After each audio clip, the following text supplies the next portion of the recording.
Binuksan sa Sangguniang Panlungsod kahapon ang usapin sa posibilidad ng pagdedeklara ng state of calamity sa lungsod ng Puerto Princesa dahil sa nararanasang epekto ng pagtaas ng presyo ng petrolyo sa lungsod ng Puerto Princesa.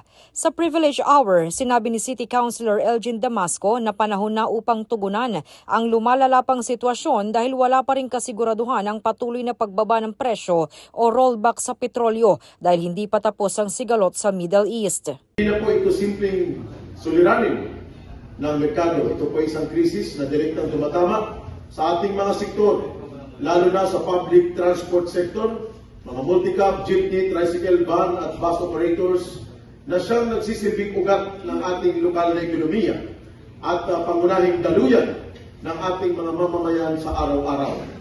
Samantala, inirefer ang usapin na ito sa tanggapan ng City Disaster Risk Reduction Management Office o ng CDRRMO bilang tanggapan na pagmumula ng endorsement sa planong deklarasyon ng State of Calamity. Ako si K5 Grace Belostrino para sa Himpilang Kampyon sa Balita, Serbisyo Publiko at Kasiyahan sa Palawan, K5 News FM.